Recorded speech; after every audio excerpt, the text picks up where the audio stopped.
قد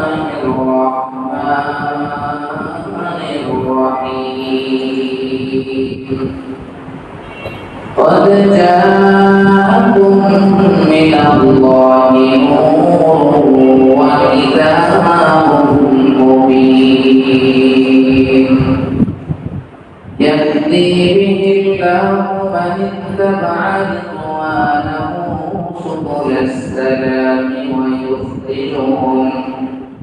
ويخرجهم من الظلمات إلى النور بإذنه ويهديهم إلى صراط مستقيم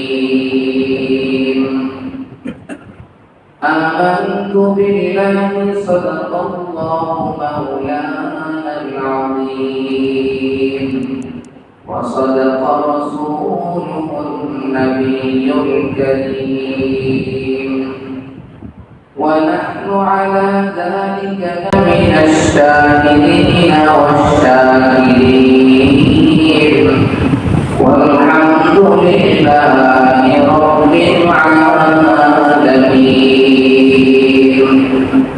সকলে মহব্বতের সাথে দরুদ ইব্রাহিম পাঠ করুন اللهم صل على محمد وعلى آل محمد كما صليت على إبراهيم وعلى آل إبراهيم إنك حميد مجيد اللهم بارك على محمد وعلى آل محمد كما باركت على إبراهيم وعلى آل إبراهيم إنك حميد مجيد الحمد لله আল্লাহ রাব্বুল আলামিনের অশেষ মেহেরবানিতে আমরা 12 রবিউল আউয়াল আজকে জুমার দিনে উপনীত হয়েছি। আমরা জুমার নামাজ আদায় করার জন্য মসজিদে আসতে পেরেছি, এজন্য সকলে শুকরিয়া আদায় করি, বলি আলহামদুলিল্লাহ। সম্মানিত হাজিরিন, গত সপ্তাহে যে আলোচনা হয়েছিল সে আলোচনার পর থেকে এই সপ্তাহে আলোচনা শুরু করব ইনশাআল্লাহ। আজকের আলোচনা হলো বিশ্বনবী জনাবে মুহাম্মদুর রাসূলুল্লাহ সাল্লাল্লাহু আলাইহি ওয়াসাল্লামের জন্মদিবস। জমহুরে মুহাদ্দিসিন অধিকাংশ মুহাদ্দিস অধিকাংশ ঐতিহাসিকবিদদের মতে সবচেয়ে বিশুদ্ধতম মত হল পেয়ারে নবী সাল্লাল্লাহু আলাইহি সাল্লাম তিনি জন্মলাভ করেছেন 570 খ্রিস্টীয় সন অনুযায়ী এপ্রিল মাস, এবং তিনি পরবর্তীতে হিজরি সনের গণনা হয়েছে। হিজরি সন, হিজরি মাস, এই গণনা হিসাবে নবী সাল্লাল্লাহু আলাইহি ওয়াসাল্লাম রবিউল আউয়াল মাসের 8 তারিখে জন্মগ্রহণ করেছেন। কিন্তু মানুষের মাঝে প্রসিদ্ধ হলো নবী সাল্লাল্লাহু আলাইহি ওয়াসাল্লাম জন্মলাভ করেছেন রবিউল আউয়াল মাসের 12 তারিখে। কিন্তু এটি বিশুদ্ধতম মত নয়। হযরত আব্দুল্লাহ ইবনে আব্বাস রাদিয়াল্লাহু তাআলা আনহু, হযরত জুবাইর ইবনে মুতাইম রাদিয়াল্লাহু তাআলা আনহু, তাদের মতে নবীজি সাল্লাল্লাহু আলাইহি ওয়াসাল্লাম রবিউল আউয়াল মাসের 8 তারিখে জন্মগ্রহণ করেছেন। তবে দিনটি ছিল সোমবার। কি বার? সোমবার। নবীজি সাল্লাল্লাহু আলাইহি ওয়াসাল্লাম সোমবার সুবহে 7 দিকের সময় সকালবেলায় জন্মলাভ করেন। কুরআনুল কারীমের মধ্যে এসেছে قد جاءكم من الله نور وكتاب مبين, নিশ্চয়ই তোমাদের কাছে আল্লাহ রাব্বুল আলামিনের পক্ষ থেকে একজন হেদায়েতের আলো স্বরূপ, হেদায়েতের পথ নির্দেশক হিসেবে এবং একটি স্পষ্ট কিতাব আমাদের কাছে এসেছে। আমি আপনাদেরকে নবীজি সাল্লাল্লাহু আলাইহি ওয়াসাল্লামের জন্মের আগ পর্যন্ত অনেকগুলো ঘটনা ঘটেছিল, কিছু বলেছিলাম। আজকে দুইটা বলব। একটি হলো হযরত ফাতিমা বিনতে আব্দুল্লাহ রাদিয়াল্লাহু তাআলা আনহা থেকে বর্ণিত আছে।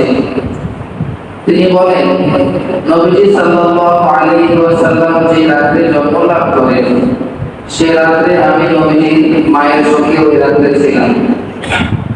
আমি দেখেছিলাম যে মা আমেনার ঘরটি এত পরিমাণ আলোকিত হয়েছিল এবং আমি এমন দেখেছিলাম যে আকাশের তারকাগুলো কেমন কেমন জানি জানালা দরজা দিয়ে প্রবেশ করে আমার শরীরের উপর পড়েছিল।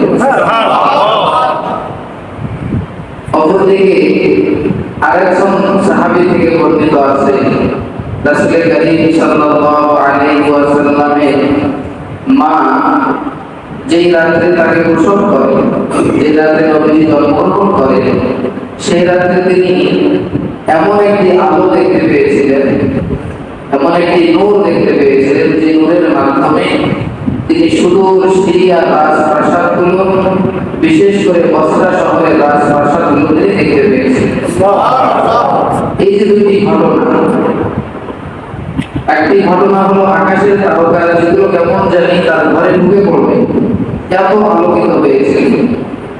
আরেকটি ঘটনা, তিনি একটি এমন আলো নূর দেখতে পেয়েছিলেন, যে নূরের মাধ্যমে সুদূর সিরিয়া এবং বসরার রাজপ্রাসাদগুলো আলোকিত হয়েছিল, দেখতে পেয়েছিলেন। আচ্ছা, এই দুইটা ঘটনার কারণ কি? প্রথম ঘটনা, আকাশের তারকাগুলো ঘরে চলে আসছে, পুরো ঘর আলোকিত হয়ে গিয়েছে।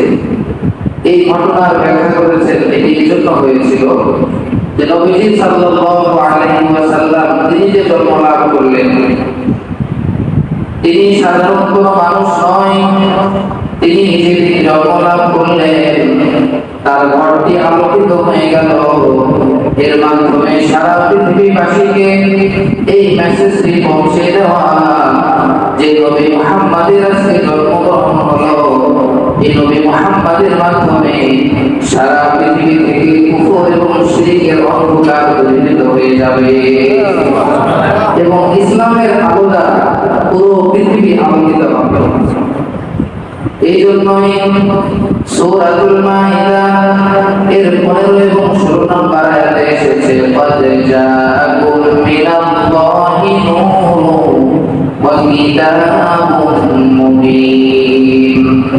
নিশ্চয়ই তোমাদের কাছে আল্লাহ রাব্বুল আলামিনের পক্ষ থেকে একজন নূর, হেদায়েতের পথ নির্দেশক এবং একটি স্পষ্ট কিতাব তোমাদের কাছে এসেছে। আসলে আমাদের কাছে يهدي به الله من اتبع رضوانه سبل السلام ويخرجهم من الظلمات إلى النور।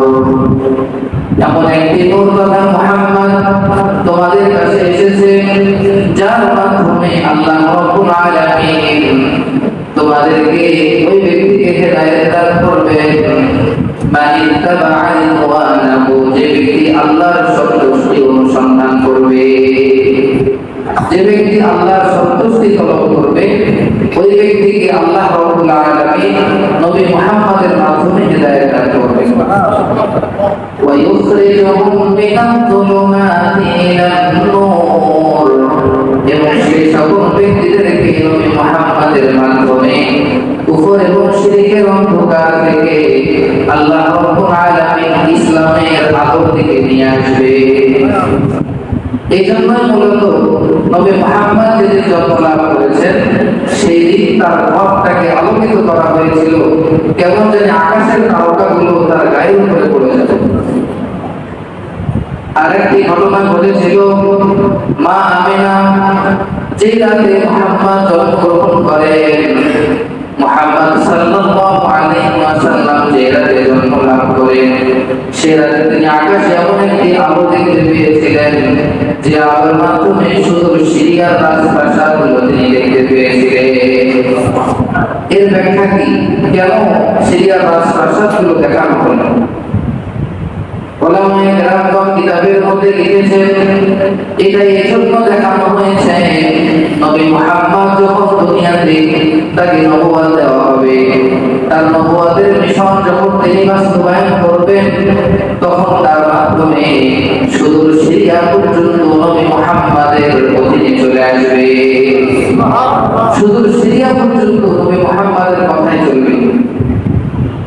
বিশেষ করে বসরা শহর, যেটা সিরিয়ার অন্তর্গত একটি এলাকা, এই বসরা শহরকে সর্বপ্রথম নবী মুহাম্মাদের হাতে বিজয় করা হয়েছে। সেই সকল মানুষরা ইসলাম গ্রহণ করেছে।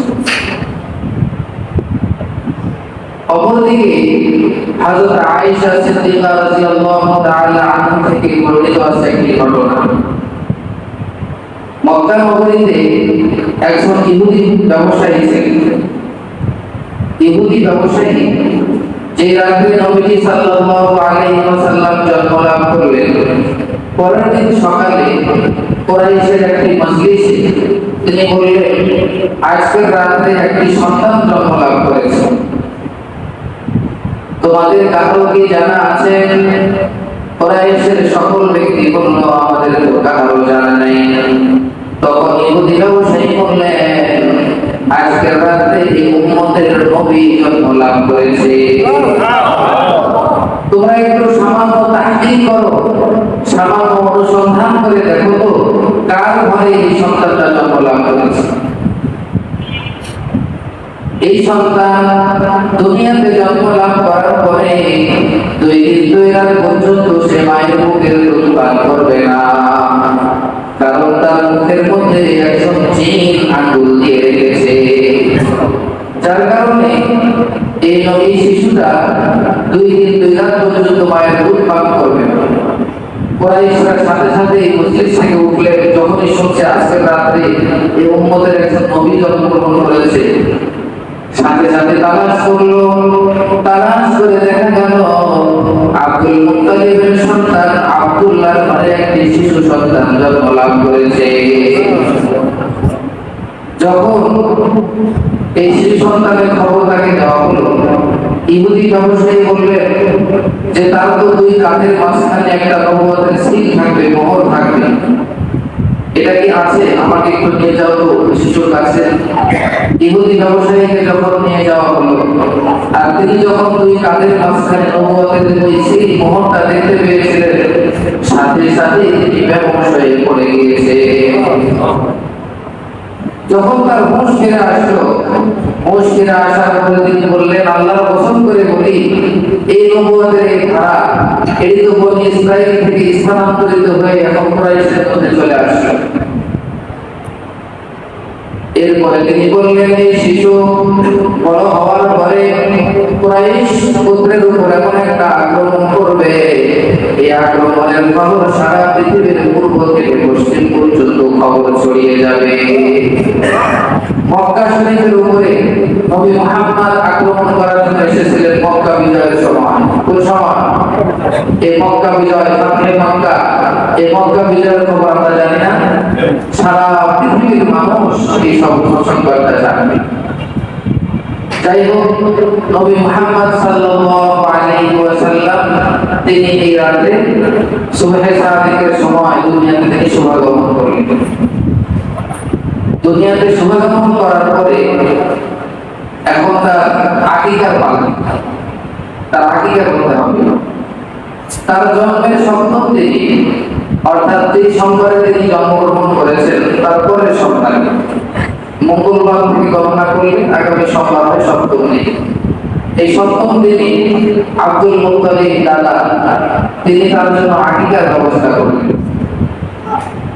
কিতাবের মধ্যে এসেছে এই আকিকার মধ্যে সম্পূর্ণ কুরাইশের সকল মানুষকে এখানে আমন্ত্রণ জানানো হয়েছিল। সকল মানুষ এই আকিকা অনুষ্ঠানে এসেছে। তারা আকিকার অনুষ্ঠানে আসার পরে আব্দুল মুত্তালিবকে প্রশ্ন করল আব্দুল মুত্তালিব, তুমি তোমার নাতির এমন একটা নাম রাখতেছো যে নামটা আমাদের বাপ দাদারা কোনোদিন নাম রাখে নাই, তুমি এরকম নাম কেন নির্ধারণ করলে? আব্দুল মুত্তালিব উত্তর দিলেন, আমি আমার নাতির নাম মুহাম্মদ রাখলাম, কারণ আমার নাতির একটা আলাদা বৈশিষ্ট্য দুনিয়াতে হবে। আমার এই নাতি সাধারণ কোন ব্যক্তি হবে না, আমার এই নাতির প্রশংসা আসমানে স্বয়ং আল্লাহ তাআলা নিজে প্রশংসা করবে, এবং জমিনের মধ্যে আল্লাহর যত মাখলুক আছে তারাও আমার এই নাতির প্রশংসা করবে। এই জন্য আমি তার নাম রেখেছি মুহাম্মদ। এছাড়াও আব্দুল মুত্তালিব তার নিজের একটা স্বপ্নের কথা বললেন। আব্দুল মুত্তালিব বললেন, আমি একদিন রাত্রে স্বপ্ন দেখলাম, এক রাতে আমি দাঁড়িয়ে আছি, আমার পিঠে থেকে একটি শিকল বের হয়ে গিয়েছে। এই শিকলের এক প্রান্ত আকাশে চলে গিয়েছে, আসমানের দিকে চলে গিয়েছে। শিকলের একটি প্রান্ত আসমানে চলে গিয়েছে, অপর প্রান্ত জমিনে, আরেকটা প্রান্ত গিয়েছে পৃথিবীর পূর্ব দিগন্তে। এই শিকলের আরেকটি প্রান্ত চলে গিয়েছে পৃথিবীর পশ্চিম দিগন্তে। কিছুক্ষণ পরে দেখলাম এই সম্পূর্ণ শিকলটি একটি বড় বৃক্ষে রূপান্তরিত হলো, বড় একটি গাছে রূপান্তরিত হলো। গাছটির এমন আকার আকৃতি ছিল যে গাছের প্রত্যেকটি পাতার মধ্যে এই পরিমাণ নূর ছিল, আলো ছিল, যা আমি আল্লাহর শপথ করে বলতে পারি এই আলোটা সূর্যের আলোর থেকে 70 গুণ বেশি আলো ছিল। এবং এই বৃক্ষের যতগুলো শাখা প্রশাখা ডালপালা ছিল, আমি দেখতে পেলাম সারা পৃথিবীর মানুষ এই ডালপালাগুলোর মধ্যে লটকিয়ে আছে, জড়িয়ে আছে। সেখানে দেখতে পেলাম কুরাইশের কিছু মানুষও ডালের সঙ্গে লটকে আছে। এরপরে খেয়াল করলাম এই গাছের পার্শ্ববর্তী কয়েকজন কুরাইশের লোক, তারা এই গাছটিকে কাটার চেষ্টা করতেছে, এই গাছটিকে কেটে ফেলার চেষ্টা করতেছে। যখনই কেটে ফেলার জন্য সামনে অগ্রসর হচ্ছে, আর পাশে দাঁড়িয়ে থাকা একটি খুব সুন্দর চেহারা আকৃতির অধিকারী একটি নওজোয়ান তাদেরকে বাধা দিচ্ছে, এই গাছ ছিল না। এই স্বপ্ন দেখার পরে যারা স্বপ্নের ব্যাখ্যা করতে পারে তাদের কাছে আমি গেলাম। আব্দুল মুত্তালিবের বক্তব্য। আব্দুল মুত্তালিব বলেন, স্বপ্নের ব্যাখ্যাকারকে বললাম স্বপ্নের কথা। স্বপ্নের ব্যাখ্যাকার বললেন, ওয়াজিরে আপনার বংশে এমন একটি সন্তান জন্ম লাভ করবে, যে সন্তান এমন হবে আসমানবাসী এবং জমিনবাসী তার প্রশংসা করবে, এবং সারা পৃথিবীর পূর্ব দিগন্ত থেকে পশ্চিম দিগন্ত পর্যন্ত এক কথায় সারা পৃথিবীর মানুষ তার অনুসরণ করবে। যখন এই স্বপ্নের ব্যাখ্যা আমি শুনেছি, তখনই আমি খেয়াল করেছি এবং তখনই আমি ইচ্ছা করেছি যে আমার এই নাতি জন্মগ্রহণ করলে তার নাম আমি মুহাম্মদ রাখবো। এই নাম রাখবো, তার নাম আমি মুহাম্মদ রাখবো। অপরদিকে মা আমেনাকে সন্তান প্রসব করার কিছুদিন আগে স্বপ্ন দেখানো হয়েছিল। স্বপ্নে মা আমেনাকে বলা হয়েছে, তোমার গর্ভে যে সন্তানটি আছে এটি সাইয়্যিদুল উম্মাম হবে, তথা সকল উম্মতের সরদার হবে। সুতরাং এই সন্তান যখন দুনিয়াতে জন্ম লাভ করবে, তখন তুমি তার নাম মুহাম্মদ রাখবে। তাহলে মাকেও স্বপ্নে আদেশ দেওয়া হয়েছে সন্তানটির নাম মুহাম্মদ রাখবে। অপরদিকে দাদা আব্দুল মুত্তালিবকে যে স্বপ্ন দেখানো হয়েছে, এই স্বপ্নের ব্যাখ্যা দ্বারা তিনি জানতে পেরেছেন আমার এই নাতির খুব প্রশংসা হবে, আর প্রশংসিত ব্যক্তির নাম মুহাম্মদ হয় আরবি। এই জন্য দাদা আব্দুল মুত্তালিব তিনিও নির্ধারণ করেছেন নাতির নাম মুহাম্মদ রাখবো। মা আমেনা তাকে স্বপ্ন দেখানো হয়েছে তার সন্তানের নাম মুহাম্মদ রাখতে হবে। এই জন্য আকিকার দিনে কোন রকমের মতবিরোধ ছাড়া একদম সকলেই ঐক্যমত ভাবে তার নাম মুহাম্মদ রেখে দেয়। কোন কোন কিতাবে এসেছে মা আমেনাকে স্বপ্নে বলা হয়েছিল তুমি তোমার এই সন্তানের নাম রাখবে আহমদ। কি নাম রাখবে? আহমদ। উলামায়ে কেরাম মুহাম্মদ এবং আহমদ এই দুটো নামের একটু ব্যাখ্যা বিশ্লেষণ করতে গিয়ে তারা বলেন যে আল্লাহ রাব্বুল আলামিন নবী মুহাম্মদের নাম এটাও কোরআনের মধ্যে আল্লাহ দিয়েছেন, আবার আহমদ যদি হয় সেটাও আল্লাহ তাআলা কোরআনে দিয়েছেন। আল্লাহ রাব্বুল আলামিন বলেন মুহাম্মাদুর রাসূলুল্লাহ, মুহাম্মদ আল্লাহ তাআলার রাসূল। আল্লাহ রাব্বুল আলামিন ডাইরেক্ট কোরআনের মধ্যে মুহাম্মদ নাম দিয়ে দিলেন। অপরদিকে আল্লাহ রাব্বুল আলামিন বলেন ওয়া ইয ক্বালা ঈসা ইবনু মারইয়াম ইয়া বানি ইসরাঈলা ইন্নী রাসূলুল্লাহি ইলাইকুম মুসাদ্দিকান লিমা বাইনা ইয়াদাইয়া মিনাত তাওরাতি ওয়া মুবাশশিরান বিরাসূলিন ইয়াতি মিন বা'দি ইসমিহি আহমদ। আল্লাহ রাব্বুল আলামিন কোরআনুল কারীমের মধ্যে মুহাম্মদ নামটাও দিয়েছেন, আহমদ নামটাও কোরআনে আল্লাহ তাআলা দিয়েছেন। এখন আসি মুহাম্মদ কাকে বলে, আহমদ কাকে বলে। সর্বপ্রথম জানার বিষয় হলো হামদ এই শব্দটির অর্থ কি। হামদ শব্দের অর্থ প্রশংসা করা, তবে এর একটা আসল অর্থ আছে। আসল অর্থ হলো কোন ব্যক্তি উত্তম চরিত্র, সুন্দর গুণাবলী এবং বাস্তবিক যে সকল জ্ঞানী গুণে পূর্ণতা রয়েছে সেই আওসাফে কামালিয়া এবং আসলিয়া এবং হাকিকিয়া এগুলোকে খুব মহব্বতের সাথে বর্ণনা করাকে হামদ বলা হয়। মুহাম্মদ এই শব্দটি যেহেতু বাবে তাফঈল থেকে ইসমে মাফউলের একটি সিগা, আপনারা বুঝেন বা না বুঝেন আমাকে এভাবেই বলতে হবে।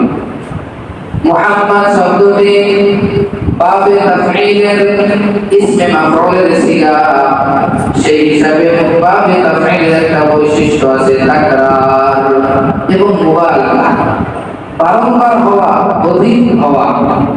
সুতরাং মুহাম্মদ নামের অর্থ হবে যেই সন্তান, যেই ব্যক্তি আওসাফে হামিদা প্রশংসনীয় গুণাবলী, পছন্দনীয় গুণাবলী এগুলো মহব্বতের সাথে বারংবার অধিকভাবে বর্ণনা করা হয়, সেই ব্যক্তিকে মুহাম্মদ বলা হয়। সুতরাং সারা পৃথিবীর দিকে তাকিয়ে দেখবেন নবী মুহাম্মদের যে অধিক প্রশংসিত ব্যক্তি পৃথিবীতে আর কেউ নাই। আছে? তারই নাম বারবার প্রশংসার সাথে আমরা নিই এবং মুহাম্মদের সাথে আমরা তাকে স্মরণ করি। আর আহমদ নামের ব্যাখ্যা হলো আহমদের ইসমে তাফসীরের সিগা। এই ইসমে তাফসীর দুই ভাবে ব্যবহৃত হয়, ইসমে ফাইলের অর্থও আসে, ইসমে মাফউলের অর্থও আসে। যদি ইসমে ফাইলের অর্থে আসে তাহলে অর্থ হবে নবী মুহাম্মদের থেকে, আল্লাহর মাখলুকের মধ্য থেকে সবচেয়ে বেশি আল্লাহর প্রশংসাকারী নবী মুহাম্মদের থেকে আল্লাহর বড় গোলাম, আল্লাহর বেশি প্রশংসাকারী আল্লাহর জমিনে নাই, না আল্লাহর আসমানে কোথাও নেই। ইসমে তাফসীরের অর্থ যদি ইসমে মাফউলের অর্থ নেই তাহলে অর্থ হবে নবী মুহাম্মদ এমন এক সত্তা যার প্রশংসা এত বেশি করা হয়েছে, আল্লাহর মাখলুকের মধ্য থেকে নবী মুহাম্মদের থেকে বেশি প্রশংসিত দুনিয়াতে কেউ নাই, কেউ নাই। আল্লাহর নবীর থেকে বেশি প্রশংসিত ব্যক্তি নবী মুহাম্মদ সাল্লাল্লাহু আলাইহি ওয়াসাল্লামকে কাল কিয়ামতের মাঠে, হাসরের মাঠে, সেখানে আল্লাহ রাব্বুল আলামিনের পক্ষ থেকে এমন তারিফ আর প্রশংসা প্রকাশিত হবে, খুলে যাবে, এমন প্রশংসার বাড়ি ধরা হবে যে আল্লাহ রাব্বুল আলামিন নবী মুহাম্মদকে কাল হাসরের মাঠে যে স্থানটা দিবেন, যে আসনটা দিবেন, সেই আসনটার নাম হবে মাকামে মাহমুদ, মানে প্রশংসনীয় স্থান। প্রশংসিত আসন এই মাকামে মাহমুদের মধ্যে আমার নবী মুহাম্মদ সাল্লাল্লাহু আলাইহি ওয়াসাল্লামকে সেখানে আসন দেওয়া হবে। নবী মুহাম্মদ মাকামে মাহমুদে থাকবে। নবী মুহাম্মদ সাল্লাল্লাহু আলাইহি ওয়াসাল্লামকে একটা ঝান্ডা দেওয়া হবে। কাল হাশরের মাঠে কিছু নেককার ব্যক্তিকে ঝান্ডা দেওয়া হবে, কিছু বদকার ব্যক্তিকেও ঝান্ডা দেওয়া হবে। নবী মুহাম্মদের হাতে যে ঝান্ডাটা থাকবে এই ঝান্ডাটার নাম হবে লিওয়াউল হামদ, প্রশংসার ঝান্ডা। আল্লাহু আকবার। কাল কিয়ামতের মাঠে, হাশরের মাঠে, বিচার দিবসে সেদিন যে ব্যক্তি প্রশংসিত হবে সেই তো আসল প্রশংসিত ব্যক্তি। লিওয়াউল হামদ, প্রশংসার পতাকা তাকে দেওয়া হবে। এছাড়াও কিতাবের মধ্যে এসেছে হাশরের মাঠে সমস্ত আউয়ালি এবং আখিরিন, পৃথিবীর সূচনা থেকে নিয়ে যত মানুষ দুনিয়াতে এসেছিল নবী মুহাম্মদ পর্যন্ত, নবী মুহাম্মদ থেকে নিয়ে কিয়ামত পর্যন্ত যত মানুষ দুনিয়াতে আসবে সমস্ত মানুষকে সেখানে একত্রিত করা হবে। এই আউয়ালি এবং আখিরিন, এই হাশরের মাঠে সারা পৃথিবীর সকল মানুষ নবী মুহাম্মদের প্রশংসা করতে থাকে। এভাবে নবী মুহাম্মদ সাল্লাল্লাহু আলাইহি ওয়াসাল্লামের প্রশংসা আল্লাহ তাআলা উঁচু করে দিয়েছেন। ওয়া রাফা'না লাকা যিকরাক, হে নবী আপনার আলোচনা, আপনার প্রশংসা আমি সমুন্নত করেছি, উঁচু করে দিয়েছি। আপনি বলতে পারেন আমি তো নবীর প্রশংসা তেমন করি না।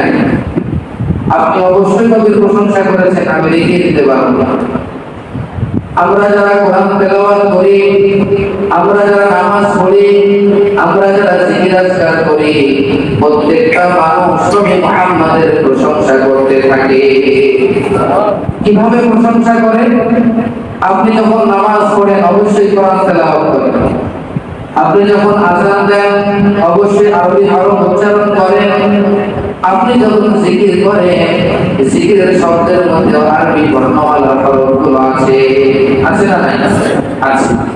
আল্লাহ রাব্বুল আলামিন তার হাবিবের প্রশংসায় যতগুলো গুণকীর্তন করেছেন অন্য কারো ক্ষেত্রে এতগুলো গুণকীর্তন করেন নাই।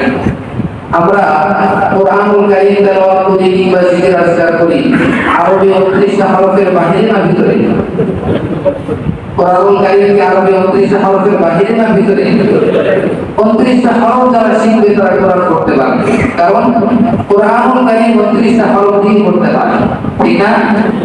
তো আল্লাহ রাব্বুল আলামিন নবী মুহাম্মদের প্রশংসা 29টা হরফ দিয়ে করেছেন। এই হিসাবে আমাদেরকে বলতে হয় আলিফ থেকে ইয়া পর্যন্ত নবীর প্রশংসা। আলিফ যদি আমরা নেই তাহলে আমার নবীর নাম আলিফে আহমদ। কি নাম? আহমদ মানে অধিক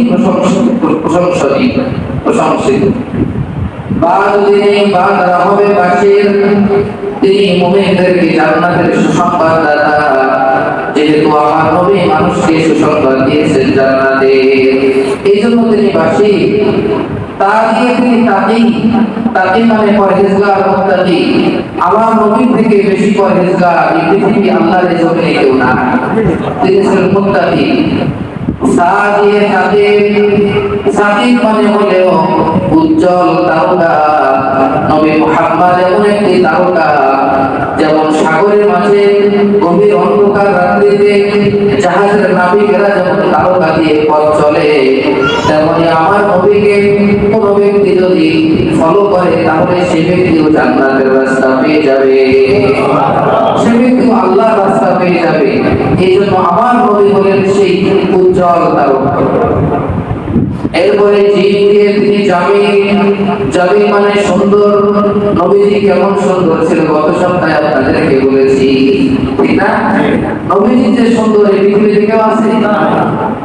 জিবরাইল বলেছিল আমি জান্নাত জাহান্নাম পরিদর্শন করেছি, আমি সাত আসমান ভ্রমণ করেছি, সাত জমিন ভ্রমণ করেছি, আল্লাহর সমস্ত মাখলুকাতকে দেখেছি, আদম হাওয়াকে জান্নাতে দেখেছি, নূহকে তার জাহাজে দেখেছি, ইউনূসকে মাছের পেটে দেখেছি, কিন্তু আমি নবী মুহাম্মদের যে সুন্দর কোনো মাখলুক দেখি নাই। এইজন্য নবী মুহাম্মদ জামি সুন্দর। নবী মুহাম্মদ হা দ্বারা মানে প্রশংসিত কিংবা প্রশংসাকারী, তিনি আল্লাহর প্রশংসিত যেমন তেমনি হবে আল্লাহর প্রশংসাকারী দুটোটাই, ঠিক না? খা দিয়ে তিনি খাতামুন নবিয়্যিন, খাতামুন নবিয়্যিন মানে শেষ নবী। এই নবীর পরে দুনিয়াতে আর কোনো নবী আসবেন না, এই জন্য তিনি খাতামুন নবিয়্যিন। এরপরে দাল দিয়ে তিনি হলেন দাঈ, তিনি সারা পৃথিবীর মানুষকে আল্লাহর দিকে আহ্বানকারী, আল্লাহর দিকে ডাকনেওয়ালা, এই জন্য তিনি দাঈ। দাল দিয়ে দাঈ। নবী আলাইহিস সালাম ছিলেন অত্যন্ত মেধাবী, আমার নবী কিন্তু বোকা ছিলেন না, মেধাবী ছিলেন। এই জন্য আমার নবী দাল দিয়ে দাঈ। রা দিয়ে আমার নবী রাহমাতুল লিল আলামিন, সমগ্র জগতের জন্য আমার নবী হলেন রহমত স্বরূপ, ঠিক না? রা দিয়ে রাহমাতুল লিল আলামিন। ঝা দিয়ে তিনি ঝাকি, ঝাকি মানে হলেন যার অন্তরাত্মা পরিশুদ্ধ। আমার নবী দুনিয়াতে এসেছিলেন 4টা মিশন নিয়ে, তন্মধ্য থেকে চতুর্থ নম্বর হলো তিনি মানুষের আত্মা পরিশুদ্ধকারী। যিনি মানুষের আত্মা পরিশুদ্ধ করবেন, তার নিজের আত্মা যদি পরিশুদ্ধ না থাকে তাহলে তিনি কিভাবে মানুষের আত্মা পরিশুদ্ধ করবেন? এরপরে সিন দিয়ে তিনি সাইয়্যিদুল মুরসালিন, সকল নবীদের সরদার। সকল নবীদের সরদার কোথায় প্রমাণিত হয়েছে? সেই মেরাজের রাত্রিতে মসজিদুল আকসায় সকল নবীদেরকে সামনে রেখে তিনি যখন ইমামতি করেছেন, সকল নবীদের ইমাম এবং সরদার হয়েছে। শির দিয়ে তিনি শাফিউল মুযনিবিন, যত অপরাধী রয়েছে এই সকল অপরাধীদের সম্পর্কে কাল কিয়ামতের মাঠে আমার নবী হবেন সুপারিশকারী, তিনি শাফিউল মুযনিবিন। সাদ দিয়ে তিনি হলেন সফিউল্লাহ, আল্লাহর নির্বাচিত ব্যক্তি। তিনি তো আল্লাহ তাআলা তো আবু জেহেলকে নবুয়ত দান করেন নাই, তিনি তো আবু লাহাবকে নবুয়ত দান করেন নাই, আবু তালেবকে দান করেন নাই, আব্দুল মুত্তালিবকে দান করেন নাই।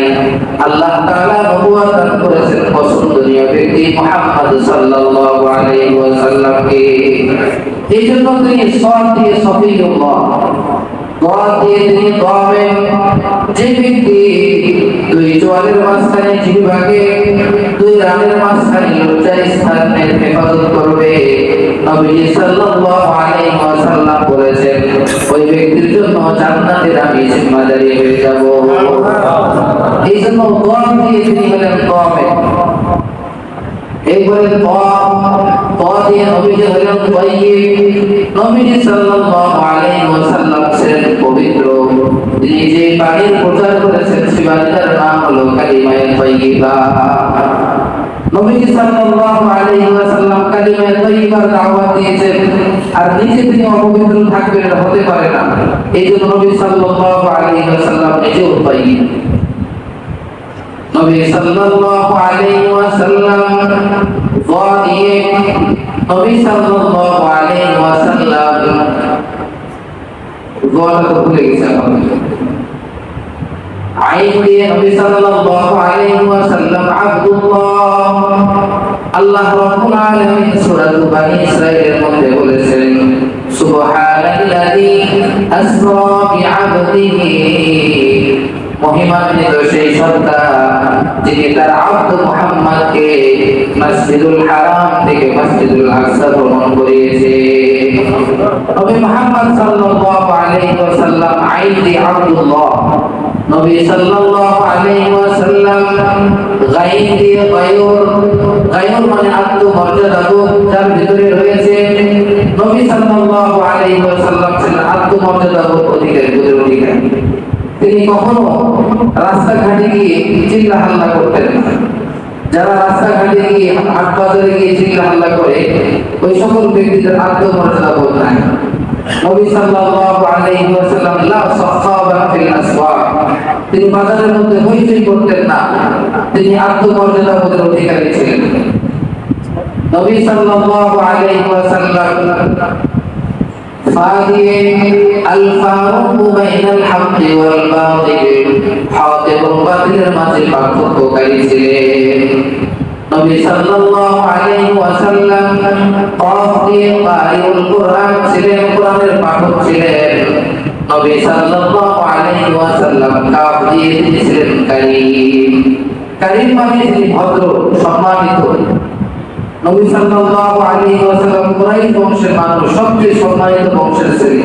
সে তো অসম্মানিত হতে পারে না, সেরকম সম্মানিত ব্যক্তি ছিলেন। নবী সাল্লাল্লাহু আলাইহি ওয়াসাল্লাম লাম দিয়েছিলেন লাঈনুশ শাইতান, শয়তানকে তিনি তিরস্কার ছিলেন। শয়তানকে তিরস্কার করতেন। নবী সাল্লাল্লাহু আলাইহি ওয়াসাল্লাম দুনিয়াতে এসে শয়তানের হাসি চলে গিয়েছে, শয়তান তিরস্কৃত হয়েছে। নবী সাল্লাল্লাহু আলাইহি ওয়াসাল্লাম মিম দিয়েছেন মুহাম্মদ, মুজাম্মিল, মুদ্দাসসির। এভাবে আল্লাহ তাআলা অনেক ভাবে তাকে ডেকেছেন। নবী সাল্লাল্লাহু আলাইহি ওয়াসাল্লাম নূন দিয়েছিলেন নাযীর তথা জাহান্নাম থেকে ভীতি প্রদর্শনকারী। নবী সাল্লাল্লাহু আলাইহি ওয়াসাল্লাম ওয়াও দিয়েছিলেন ওয়াকিল। নবী সাল্লাল্লাহু আলাইহি ওয়াসাল্লাম কিয়ামতের মাঠে তার উম্মতের জন্য ওকালতির কাজ করবে। নবী সাল্লাল্লাহু আলাইহি ওয়াসাল্লাম হা দিয়েছিলেন হাদি, যেহেতু তিনি উম্মতকে হেদায়েতের পথ দেখিয়েছেন এই জন্য তিনি ছিলেন হাদি। নবী সাল্লাল্লাহু আলাইহি ওয়াসাল্লাম হামজা দিয়েছিলেন আমিন, আমিন মানে বিশ্বাসী। নবী সাল্লাল্লাহু আলাইহি ওয়াসাল্লাম বিশ্বাসী ছিল, এই কথাটা পুরা আরবের সকলেই সাক্ষী দিত। দিত না? নবী সাল্লাল্লাহু আলাইহি ওয়াসাল্লাম ইয়া দিয়েছিলেন ইয়াসিন, আল্লাহ রাব্বুল আলামিন ইয়াসিন ওয়াল কুরআনিল হাকীম। এভাবে আল্লাহ তাআলা নবীকে ডেকেছেন। সুতরাং আমি এই কথাগুলো এই জন্য বললাম, আমরা যারা কুরআনুল কারীম তেলাওয়াত করি, আমরা যারা আযান দেই, ইকামত দেই, জিকির আজকার করি, যা কিছুই করি না কেন আরবে 29টা হরফের বাইরে তো করা সম্ভব নয়। সুতরাং সারা পৃথিবীর মধ্যে যত মানুষ আল্লাহর ইবাদত করছে তত মানুষ নবী মুহাম্মদের প্রশংসা করছে। সুতরাং এই পৃথিবীর মধ্যে সবচেয়ে বেশি প্রশংসিত ব্যক্তি নবী মুহাম্মদের থেকে আর কেউ কি আছে? নবী মুহাম্মদের থেকে প্রশংসিত এই পৃথিবীতে আর কেউ নাই। সুতরাং আমরা যারা বলি আমার নেতা, তোমার নেতা, মাটি মানুষের নেতা, জননেতা, বিভিন্ন কথা বলি, সমাজ সেবক, স্বেচ্ছাসেবক, কত ধরনের উপাধি দিয়ে আমরা আমাদের নেতাদেরকে রাজনৈতিক মঞ্চে তাদেরকে আমরা সম্বোধন করি না? আপনারা যে সকল নেতা এই প্রশংসাগুলো করেন, এই সকল নেতার একটু তলায় হাত দিয়ে দেখেন, এই বড় হলো টেন্ডারবাজ, এই বড় হলো চাঁদাবাজ, এই বড় হলো খুনি, এই বড় সন্ত্রাসী, এই বড় ভূমিদস্যু, ঠিক না? এই জন্য এই সকল রাস্তাঘাটে যত নেতা পাওয়া যায়, এগুলিতে গলিতে সাভারে ঢাকায় আশপাশে যত নেতা খেতা পাওয়া যায়, এগুলো সবগুলো হলো গুনাহগার, এগুলো সবগুলো হলো অপবিত্র। এই সবগুলো হকের রাস্তা থেকে বহু দূরে।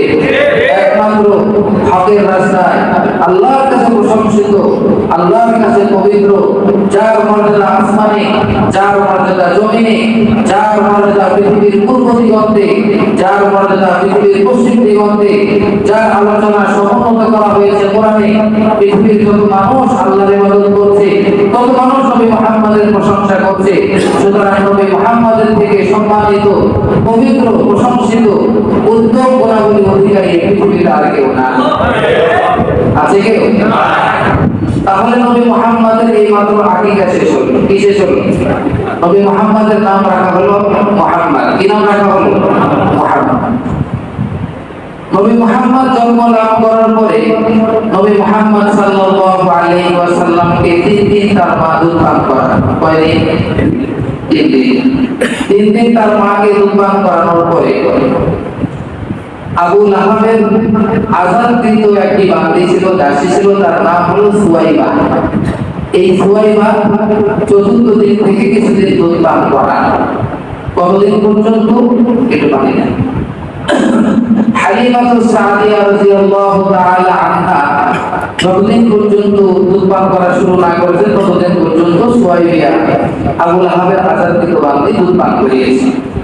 এখানে ছোট্ট একটি কথা, নবী মুহাম্মদ সাল্লাল্লাহু আলাইহি ওয়াসাল্লাম যখনই আব্দুল্লাহর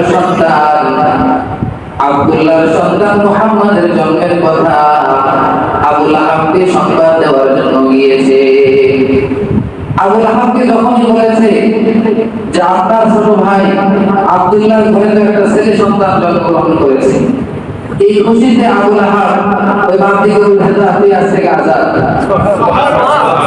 তোকে স্বাধীন করে দিলাম, তুই এত বড় সুসংবাদ আমাকে দিলি যে আমার ভাইয়ের ঘরে সন্তান হয়েছে। সে যখন ইন্তেকাল করে আবু লাহাব যখন ইন্তেকাল করে তার মোটামুটি 1 বছর পর তার আরেক ভাই আব্বাস তিনি তাকে স্বপ্ন দেখেছিলেন রাদিয়াল্লাহু তাআলা আনহু। স্বপ্ন দেখে বলেছিলেন, ভাই আবু লাহাব তোমার অবস্থা কেমন বলো? তখন আবু লাহাব বলেছিল, আমায় তোমাদের কাছ থেকে পৃথক হওয়ার পর থেকে নিয়ে আমি কোনোদিন ভালো নাই, আমার অবস্থা ভালো যাইতেছে না, কিন্তু আমি যে আঙ্গুল দিয়ে ইশারা করে আমার বান্দিটাকে আজাদ করে দিয়েছিলাম নবী মুহাম্মাদের জন্মের কথা শুনে খুশি হয়ে, ওই যে আঙ্গুল দিয়ে ইশারা করেছিলাম ওই আঙ্গুল পরিমাণ আমাকে একটু পানি পান করানো হয়। জাহান্নামে কোথায়? জাহান্নামে আমাকে যে আঙ্গুল দিয়ে ইশারা করেছিলাম ওই আঙ্গুল পরিমাণ আমাকে একটু পানি পান করানো হয়। অপরদিকে আব্বাস রাদিয়াল্লাহু তাআলা আনহু থেকে আরেকটি বর্ণনা পাওয়া যায়, ফাতহুল বারীতে রয়েছে। তিনি বলেন, আমি আমার ভাই আবু লাহাবকে জিজ্ঞাসা করলাম, ভাই আবু লাহাব তোমার কি অবস্থা? সে বলল, তোমাদের কাছ থেকে বিদায় নিয়ে আসার পর থেকে আমার অবস্থা ভালো নয়। শুধুমাত্র নবী মুহাম্মাদের জন্ম হয়েছিল যেদিন সোমবার, ওই সোমবার হলে আমার একটু আযাব কমে দেওয়া হয়, আমার আযাব একটু হালকা করা হয়। তাহলে দেখুন তো নবী মুহাম্মদ কি বরকতপূর্ণ জিনিস। একটা কাফের শুধু হাত দিয়ে ইশারা করেছিল, তাকে আল্লাহ তাআলা পুরস্কৃত করেছে। আজকে আমি নবী মুহাম্মদের অনুসরণ করে মাথায় যে টুপি পরেন আপনাকে মাহরুম করা হবে না। নবী মুহাম্মদের অনুসরণ করে আপনি একটু নবীর সুন্নাত দাঁড়িয়ে রেখে দেন, আল্লাহ তাআলা ওই লোকটাকে জাহান্নামে দিবে না। নবী মুহাম্মদের অনুসরণ করে ভাই আপনি একটু ইসলামী পোশাক পরে সুন্নাত অনুযায়ী, আল্লাহ তাআলা ওই দেহটাকে জাহান্নামে দিবে না। আল্লাহর কাছে আশা করতে পারেন। এভাবে আল্লাহ রাব্বুল আলামিন আবু লাহাবকে সম্মানিত করেছে যতটুকুই পারেন, যতটুকু সম্ভব হয়েছে। নবী সাল্লাল্লাহু আলাইহি ওয়াসাল্লাম এই সুয়াইবা এই কোরআনের দুধ পান করিয়েছেন, এই সুয়াইবাকে তিনি অনেক সম্মান করেছেন। এমনকি হিজরতের পর তার জন্য মদিনা থেকে মক্কায় হাদিয়া পাঠাইতেন। মক্কা বিজয়ের পর মসজিদে জামাকে যে কয়েকদিন দুধ পান করিয়েছিল সুয়াইবা এবং তার ছেলে মাসরুম কোথায়? তখন বলল সুয়াইবা ইন্তেকাল করেছে, তার ছেলে মাসরুম ইন্তেকাল করেছে। তখন নবীজি জিজ্ঞাসা করলেন, তাদের আত্মীয় স্বজন কেউ নাই? তাদেরকে একটু হেল্প করি। বলছে না, তাদের আত্মীয় স্বজন কেউ নাই। দেখুন না, নবী মুহাম্মদ সাল্লাল্লাহু আলাইহি ওয়াসাল্লামকে অল্পদিন একটা দাসী দুধ পান করিয়েছে, তার জন্য নবী মুহাম্মদ কি পরিমাণ তার আপ্যায়ন তার সম্মান করেছে। এখন আসি বিবি হালিমাতুস সাদিয়ার ঘটনায়। আপনাকে সময় দেবেন? আল্লাহ বিবি হালিমাতুস সাদিয়া সংক্ষেপ বলে দেব। হালিমাতুস সাদিয়া রাদিয়াল্লাহু তাআলা আনহা মক্কা এলাকার একটা অভ্যাস ছিল, আরবের সম্ভ্রান্ত পরিবারের সন্তান যখন জন্মগ্রহণ করত তখন তাদেরকে গ্রামে পাঠানো হতো। তারা সেখানকার পরিষ্কার আবহাওয়ায় যেন প্রতিপালিত হয় এবং সুন্দর আরবি ভাষাটা যেন শিক্ষা লাভ করতে পারে। সেই হিসাবে তারই ধারাবাহিকতায় সেই তায়েফের বনু সাআদ গোত্রের একদল মহিলা তারা মক্কা নগরীতে আসলো কিছু বাচ্চাদেরকে নেওয়ার জন্য দুধ পান করানো। বিবি হালিমাতুস সাদিয়া রাদিয়াল্লাহু তাআলা আনহা নিজে বর্ণনা করছেন এভাবে যে আমার সাথে আমার স্বামী ছিল আর আমার কোলে একটা দুধ পানকারী বাচ্চা ছিল, আমরা তিনজন। আর আমি একটা গাভীর পিঠে বসেছিলাম, আর আমার সামনে ছিল একটা উটনি। সে উটনির পিঠে করে আর এই গাভীর পিঠে করে আমরা মক্কার দিকে রওনা হলাম।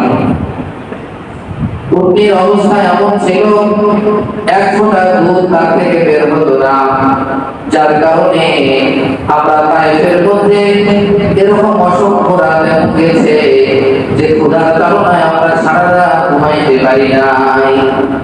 অপরদিকে আমরা যখন খাইতে পারি না, তো আমার মুখে কিভাবে দুধ আসবে? আমার যে কোলে সন্তান, দুধের সন্তান, তাকেও দুধ পান করাতে পারি নাই। সেই সারা রাত কাটতে থাকতো। আমরা মক্কায় চলে আসলাম। মুমিন নবী মুহাম্মদ সাল্লাল্লাহু আলাইহি ওয়াসাল্লামকে এমন কোন মহিলা নাই যার সামনে পেশ করা হয় নাই, যার সামনে পেশ করা হয়েছে। যখনই শুনেছে এই সন্তানের বাবা নাই, অভিভাবক নাই, তেমন কোন পারিশ্রমিক পাওয়া যাবে না, সাথে সাথে সন্তানকে রেখে চলে গিয়েছে। ওই তায়েফ থেকে যতগুলো মহিলা এসেছিল, কিতাবের মধ্যে এসেছে প্রত্যেকটা মহিলার কাছে পেশ করা হয়েছিল, কোন মহিলা এই সন্তানকে নেয় নাই। কারণ তাকে দুধ পান করালে বেশি টাকা পাওয়া যাবে না, পারিশ্রমিক পাওয়া যাবে না। এভাবে যখন মক্কা থেকে তায়েফে ফেরার সময় ঘনিয়ে আসলো, তখন বিবি হালিমাতুস সাদিয়া তিনি তার স্বামীকে বললেন, ওয়াল্লাহি ইন্নী লা যাহাবান্না ইলা যালিকাল ইয়াতীম ফালা আখুদান্নাহু। আল্লাহর কসম করে বলি স্বামী, আমি ওই এতিম সন্তানটার কাছে যাব, ওকে আমি নিয়ে আসবো। কারণ খালি হাতে বাড়িতে ফিরে যাব না, হোক সামান্য কিছু তো পাবো, পারিশ্রমিক পুরা না পাই অল্প তো পাবো। আসল কথা কিতাবের মধ্যে এসেছে, হালিমাতুস সাদিয়ার অন্তরে আল্লাহ তাআলা এমন একটি দাইয়া, এমন একটি আগ্রহ তৈরি করে দিয়েছে যে ওই সন্তানকে না নেওয়া পর্যন্ত সে অস্থির অবস্থায় ছিল। সে অস্থির হয়ে স্বামীকে এই কথা বললো আল্লাহর কসম করে যে আমি ওই এতিমের কাছে যাবো, ওকে নিয়ে আসবো। স্বামী তখন বললেন, ফাদা আলাইহি লাআল্লাল্লাহ আন ইয়াজআলানি ফীহি বারাকাতান। ঠিক আছে, কোনো সমস্যা নাই, যাও তাকে নিয়ে আসো, আশা করা যায় আল্লাহ তাআলা এর মধ্যে বরকত দিবেন। ওরে ভাই, বরকতের নাম কি? কিতাবের মধ্যে দেখলাম বরকত বলা হয় খায়রে ইলাহি। বরকত এমন জিনিস যা দেখা যায় না, আল্লাহর পক্ষ থেকে নাযিল হয়। এই বরকত হবে। আর হাদিস শরীফের মধ্যে এসেছে, আনা ইনদা যান্নি আবদি, আমার যে বান্দা আমার প্রতি যেমন ধারণা করবে আমি তার সাথে সেরূপ আচরণই করব। হালিমাতুস সাদিয়া বলেন, স্বামী যখন আমাকে সাপোর্ট দিল, আমি নবী মুহাম্মদের ঘরে গিয়ে সন্তানটাকে কেবলমাত্র কোলে নিলাম। যখন সন্তানটাকে কোলে নিলাম, দেখলাম সাথে সাথে আমার স্তন দুধে ভরে গেছে। সন্তানকে আমি নবী মুহাম্মদকে খুব পেট ভরে দুধ পান করাইলাম। এরপর আমার একটা দুধের বাচ্চা ছিল, তাকেও আমি পেট ভরে দুধ পান করাইলাম।